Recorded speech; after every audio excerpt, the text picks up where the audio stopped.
Hey, moi c'est Léa. Moi c'est Hubert. Et moi c'est James. Et nous sommes la Bande Alimentaire 2023.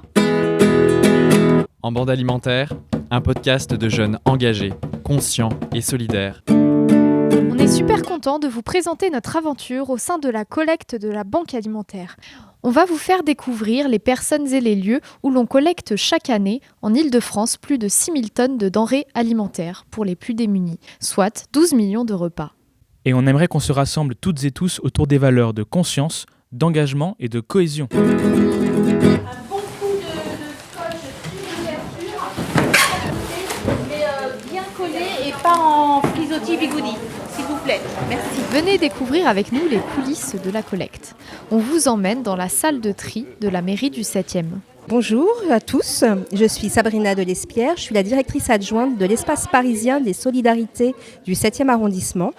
Nous participons à la collecte alimentaire tous les ans. Ça fait 20 ans que je travaille à la direction des solidarités et je pense que ma première collecte, je l'ai faite il y a 10-12 ans. On a surtout un rôle logistique au niveau des espaces parisiens des solidarités. Donc nous fournissons les cartons qui sont redistribués en cours de semaine aux associations qui commencent la collecte alimentaire dès le vendredi. Nous fournissons également des volontaires pour le centre de tri et de reconditionnement des denrées. Et quel est votre rôle plus spécifiquement ? Je suis présente en tant que bénévole. Je suis particulièrement attachée aux conditions de sécurité. Et donc je m'attache à ce que les espaces de travail soient plutôt sécures, en ramassant tout ce qui pourrait entraîner une chute, m'assurer que les agents portent bien des gants, qu'ils utilisent correctement les cutters, etc. Quels sont les enjeux cette année ? Alors les enjeux pour nous, chaque année, c'est quand même de faire mieux que l'année précédente en termes de collecte.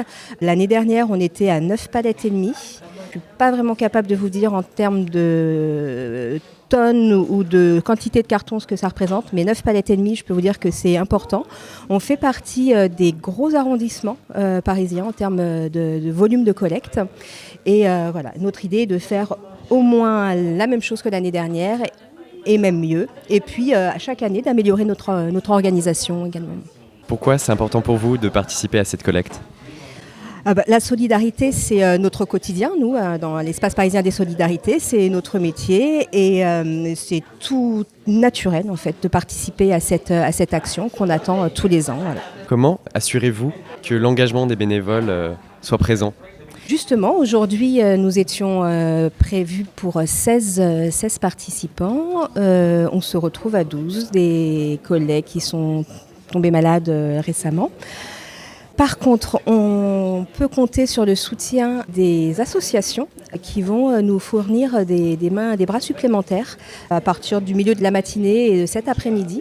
Des bras particulièrement jeunes, ce seront des étudiants et des hommes, ce qui est très précieux pour nous puisqu'on a quand même des cartons, c'est de la manutention toute la journée, beaucoup de poids soulevés, beaucoup de cartons toute la journée, donc ça sera une aide précieuse.